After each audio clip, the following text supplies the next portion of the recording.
आप सुन रहे हैं सुखी जिनेंद्र द्वारा लिखित टेंशन फ्री लाइफ बुक। अब चलिए आगे बढ़ते हैं और प्रवेश करते हैं हमारे टेंशन फ्री लाइफ के अगले अध्याय में। अध्याय 5, जिसका नाम है 3 हैबिट्स ऑफ हैप्पी पीपल। किसी के महान कार्य को देखकर ताली बजा देना अलग बात है, और उस महान कार्य को अपने जीवन में अपना लेना महान बात है। आप सुखी होने पर जैसा सोचेंगे, जो आदतें अपनाएंगे और जो कार्य करेंगे, वैसा आपको आज सोचना होगा। उन आदतों को आज अपनाना होगा और वैसे कार्य आज करने होंगे, तो निश्चित रूप से आप एक दिन सुखी हो जाएंगे। तो आइए जानते हैं सुखी लोगों की 3 सुखी आदतें। हैबिट 1, दिन की शुरुआत अपने से। मैं आपसे यह तो बिल्कुल भी नहीं पूछूंगा कि आपके दिन की शुरुआत कितने बजे होती है।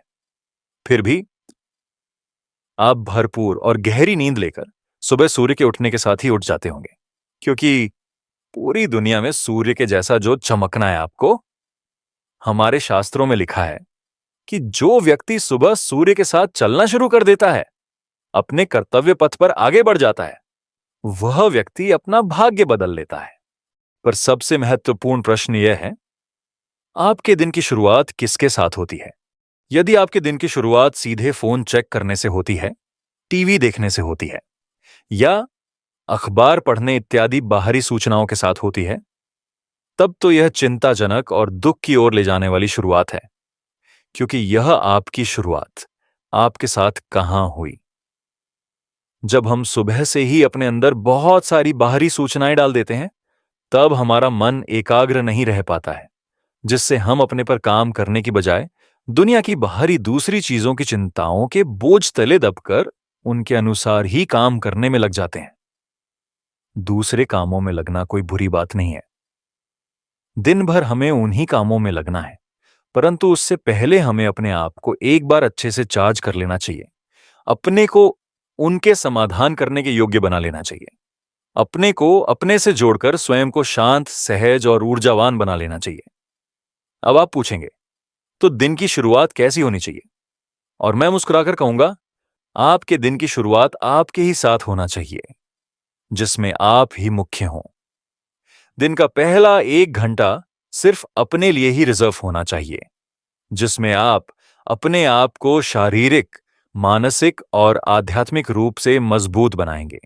यदि दिन के शुरू में ही इन 3 आधारभूत स्तंभों को अच्छे से मजबूत कर लिया, तो फिर आपकी बैटरी दिन भर के लिए फुल चार्ज हो जाएगी, जिससे फिर आप अगले 23 घंटे अपने ऊपर कोई भी मजबूत से मजबूत काम लेकर उसे बहुत आसानी से पूरा कर पाएंगे। इन 3 प्रकार के स्वास्थ्य से अगर सुबह एक बार आप मजबूत हो गए, तो फिर ये रोग, थकान, बीमारी, आलस्य, चिंता और बुरे विचार आदि शत्रु आपको सारे दिन डिस्टर्ब और डिस्चार्ज नहीं कर पाएंगे, अपितु आप ही इनको डिस्ट्रैक्ट और डिस्चार्ज कर दोगे।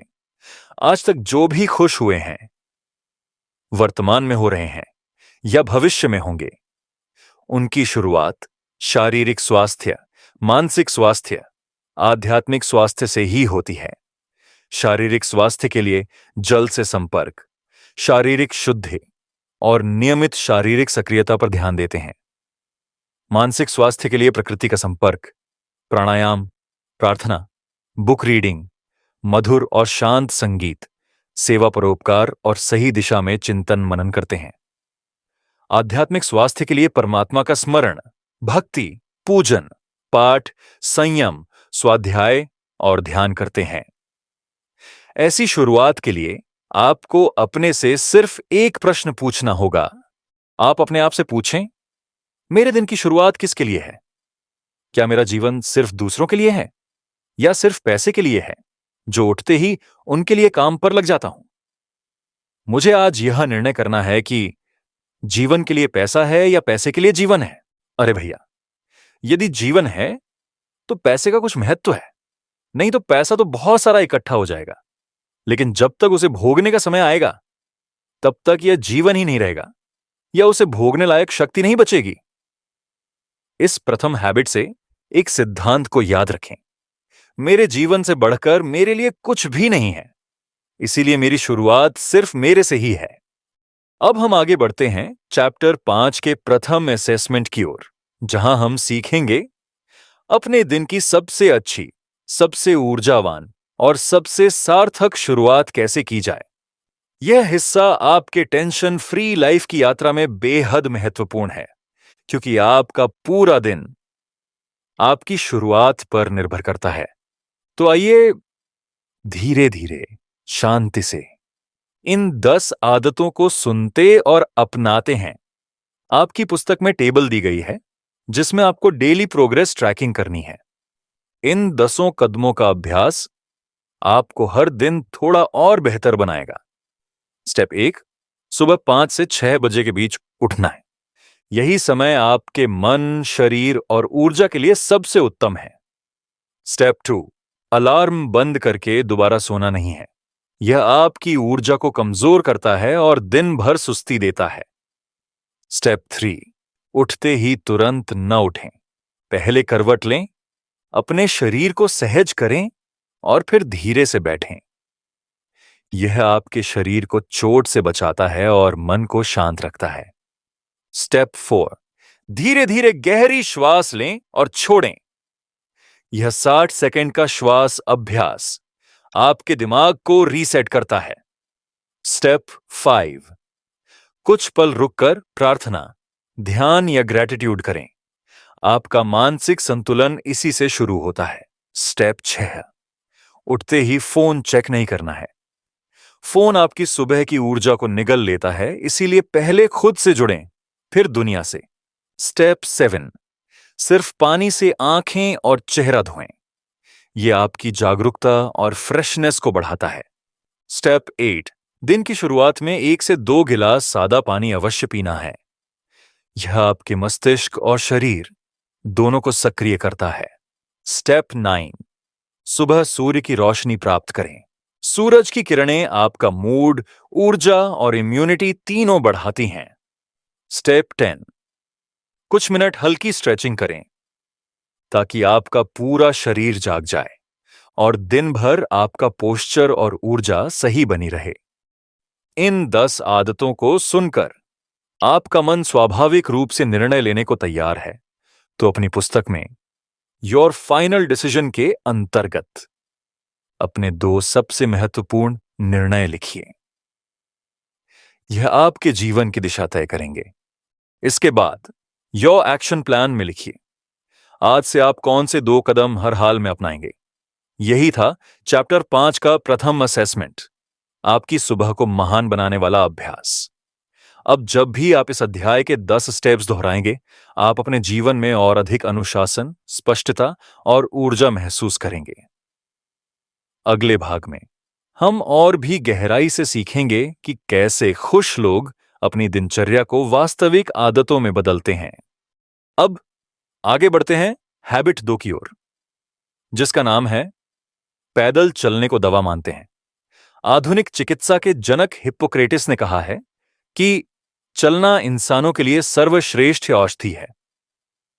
आज तक मैंने जितने भी महान लोगों के साथ रहकर उनके जीवन को गहराई से देखा है, चाहे वे देश विदेश के सफल बिजनेसमैन, डॉक्टर, इंजीनियर, वैज्ञानिक, लेखक हो या किसी भी क्षेत्र में महत्वपूर्ण कार्य करने वाले व्यक्तित्व हों, उन सभी में एक सामान्य विशेषता यह देखी है कि उन सभी के पास बड़ी बड़ी लग्जरी गाड़ियां और दूसरे साधन होने के बावजूद भी वह यथा योग्य पैदल चलना ही पसंद करते हैं। उनको जब भी मौका मिलता है, अपने छोटे छोटे काम पैदल चलकर ही पूरे करते हैं। मैंने अपनी आंखों से प्रत्यक्ष देखा है कि सैकड़ों पुस्तकों के लेखक, महान विचारक, मेरे गुरुजी अपनी 88 वर्ष की आयु में भी निरंतर 7,000 से 10,000 कदम प्रतिदिन पैदल चलते थे। जब वह किसी बहुत गंभीर विषय पर लिख रहे होते थे, तब एक टॉपिक पूरा होने के बाद फिर उसी कमरे में घूमने लगते थे, पुनः तरोताजा होकर बहुत सारे नए विचारों, विषयों और प्रसंगों को पूरी मौलिकता के साथ फिर से लिखने लगते थे। आज शारीरिक निष्क्रियता दुनिया में मौत का चौथा सबसे बड़ा कारण है। WHO की एक रिपोर्ट के अनुसार भारत में आज 11 से 17 वर्ष के 74% बच्चे प्रतिदिन 30 मिनट भी मैदान में नहीं खेल रहे हैं और 16 से 29 वर्ष के 59% युवा लगभग 3 घंटे ऑनलाइन गेमिंग में बिता रहे हैं। कुछ दूसरी रिपोर्ट यह भी बता रही हैं कि आज बहुत सारे लोगों का दिन भर में 5 से अधिक घंटे का टाइम सिर्फ मोबाइल और कंप्यूटर पर व्यतीत हो रहा है, जिससे शरीर का मूवमेंट बहुत कम हो रहा है। लंबे समय तक ऐसी आदत बनी रहने से हार्ट अटैक, कैंसर एवं मौत तक के खतरे बढ़ जाते हैं।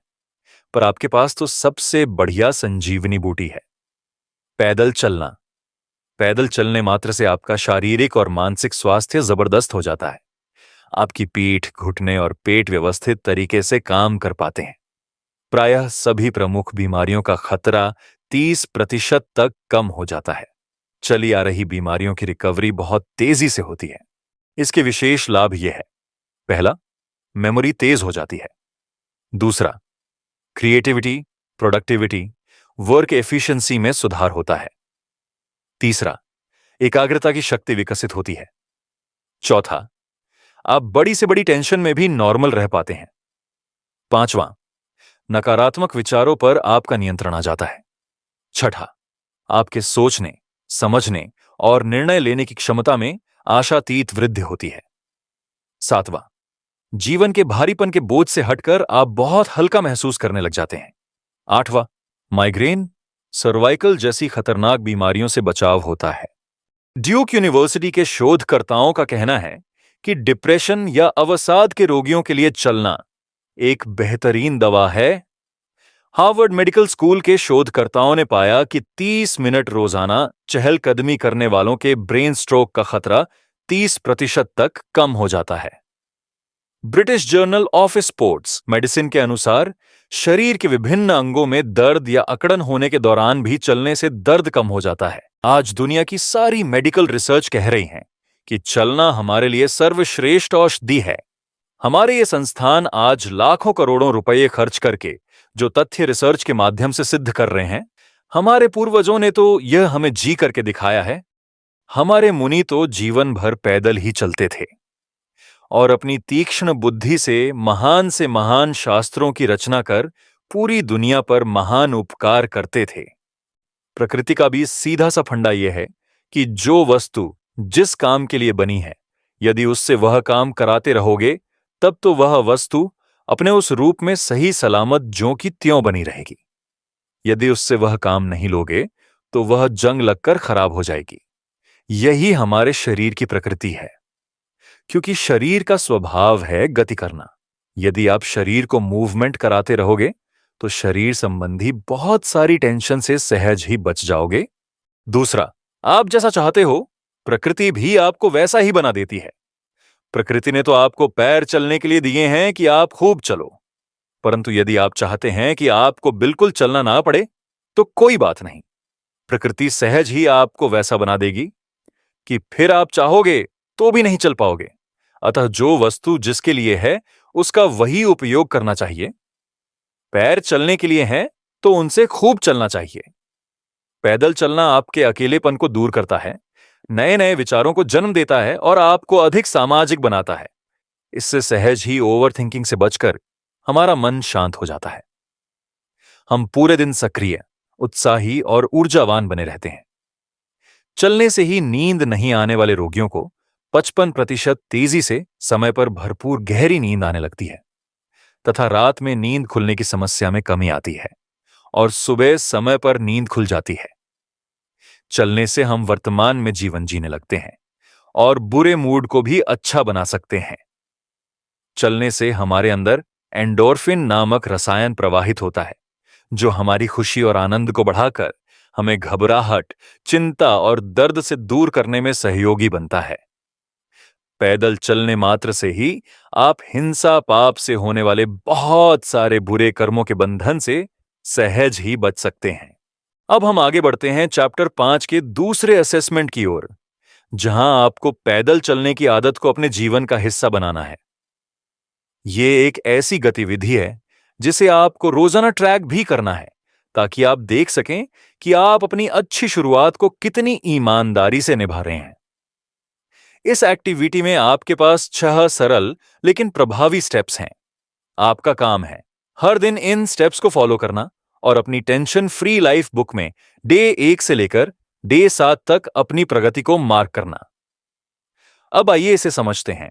पहला, जहां तक संभव हो, गाड़ी या किसी भी वाहन की बजाय पैदल चलें।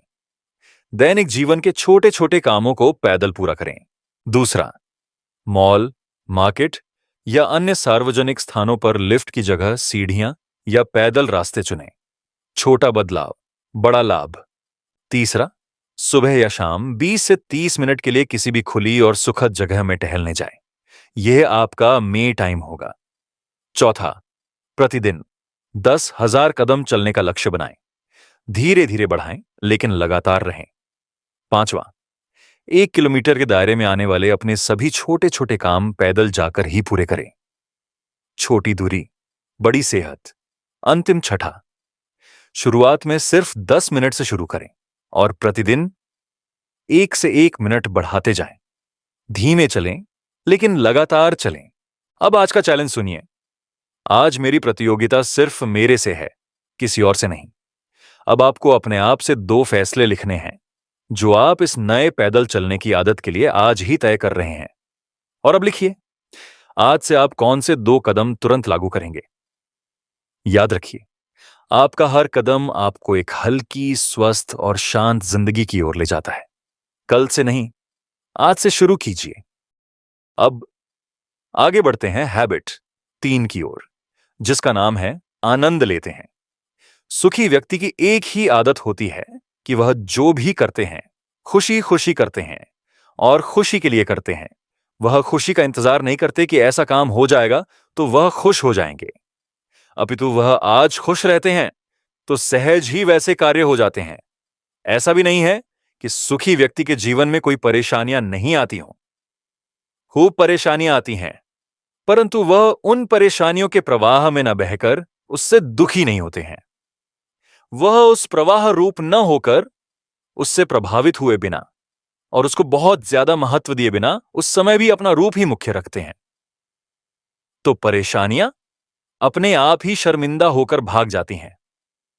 जो व्यक्ति जितना जितना स्वाधीन होता जाता है, वह उतना उतना ही आनंदित होता जाता है। सुखी और दुखी इंसान में एक ही अंतर है कि सुखी लोग हर स्थिति परिस्थिति में आनंदित रहने का प्रयास करते हैं और दुखी लोग आनंदित दिखने का प्रयास करते हैं। सुखी लोग जीवन में प्रायः हर काम या प्रसंग को जज करने की बजाय उसमें पूरा आनंद लेना जानते हैं। सत्य भी यही है कि बहुत सारे अवसरों पर आनंद लेने के अलावा उनके हाथ में कुछ और होता भी नहीं है। सुखी व्यक्ति जो काम कर रहे होते हैं उसमें पूरा आनंद लेते हैं, अपनी मंजिल के मार्ग को पूरा एंजॉय करते हैं। उनको जो आनंद मंजिल प्राप्त होने पर मिलने वाला है, उसी आनंद को वे आज उसके मार्ग में भी भोगते हैं। मंजिल पर पहुंचते ही उसमें मद मस्त होने की बजाय अगले मार्ग को एंजॉय करने लग जाते हैं। दुखी व्यक्ति जो भी कर रहे होते हैं उसमें दुखी ही होते रहते हैं। समस्याओं और परेशानियों को ही वे हरदम मुख्य करते रहते हैं। अपनी मंजिल के मार्ग को एंजॉय करने की बजाय मंजिल की चिंता में ही दुखी होते रहते हैं कि वह मंजिल मिलेगी या नहीं। इत्यादि संशय बुद्धि के साथ अनेक प्रकार की विपरीत कल्पनाएं कर करके ही परेशान होते रहते हैं। एक बच्चे को पानी में उतरने से बहुत डर लगता था, परंतु उसके स्कूल की गतिविधियों में पानी में तैरना भी एक गतिविधि थी जो सभी बच्चों के लिए समान रूप से अनिवार्य भी थी। सभी बच्चे समय पर पहुंचकर उस गतिविधि को बहुत एंजॉय करते, परंतु वह बच्चा पानी में नहीं उतर पा रहा था। तब उसके कोच ने कहा, ऐसे कब तक रोते हुए दुखी होते रहोगे? जब तक इस स्कूल में पढ़ोगे तब तक तुम्हें इस गतिविधि में शामिल तो होना ही होगा। क्यों ना इस रोने धोने को बंद करके, इसकी शिकायत करना बंद करके एक बार इसके आनंद को अच्छे से प्राप्त कर लो। फिर यदि तुम्हें आनंद न आए तो हम तुम्हें इससे छुट्टी दे देंगे। अपने कोच की बात मानकर बच्चा हिम्मत करके उस दिन जब पानी में उतरा, तब फिर समय पूरा होने के बाद भी उसका मन पानी से बाहर निकलने का नहीं कर रहा था और अगले दिन से उस बच्चे को उस गतिविधि के लिए ध्यान नहीं दिलाना पड़ा। वह अपने आप ही उस कार्य की ओर दौड़ने लगा। यही कहानी हमारी और आपकी भी है कि जब तक इस संसार में रहना है तब तक कुछ न कुछ काम तो करना ही होगा। क्यों ना हम उसका रोना रोने की बजाय उसे पूरे समर्पण के साथ करें, उसमें पूरी तरह डूबकर पूरे आनंद के साथ उसे संपन्न करें। अब हम आगे बढ़ते हैं चैप्टर 5 के अंतिम असेसमेंट की ओर, जिसका नाम है माई गुड स्टार्ट। यह मूल्यांकन आपके आनंद जीवन की समझ को और गहरा करने के लिए है। हर प्रश्न पर धीरे से रुककर अपने भीतर झांकिए और अपने अनुभवों को पहचानिए। प्रश्न 1, अपने जीवन के वह 3 काम लिखिए जो आपने पूरे आनंद के साथ किए हों। उन क्षणों को याद कीजिए जब आप पूरी तरह वर्तमान में थे, पूरी तरह जीवंत थे और किसी भी परिणाम की चिंता नहीं थी। प्रश्न 2, एक वह प्रसंग लिखिए जब परिस्थितियां आपके अनुसार नहीं थीं, फिर भी आपने उनके प्रवाह में न बहकर अपने रूप को जिंदा बनाए रखा हो। वह क्षण जब आपने परिस्थितियों को नहीं, अपने मन को नेतृत्व दिया हो। प्रश्न 3, एक वह सुखद प्रसंग लिखिए जब आपने किसी को जज नहीं किया था, केवल वहां मौजूद रहे, केवल आनंद लिया। उस पल की सहजता को याद कीजिए जिसमें आपका मन पूरी तरह शांत था। प्रश्न 4, वह 2 लक्ष्य लिखिए जब आपने मंजिल की चिंता छोड़कर पूरी तरह से सिर्फ उसके मार्ग को ही एंजॉय किया हो। उन यात्राओं को याद कीजिए जहां आनंद मंजिल से नहीं, चलने से मिला था। अब आज का चैलेंज सुनिए। आज आनंद की तलाश नहीं करनी है, बस आनंद लेना है। बस वही जैसा है वैसा आज को पूरे मन से जीना है। अब हम अगले अध्याय में मिलेंगे, जहां आपकी यात्रा और भी गहरी और भी सुंदर होने वाली है। तब तक शांत रहें, सुखी रहें और तनाव से मुक्त रहें।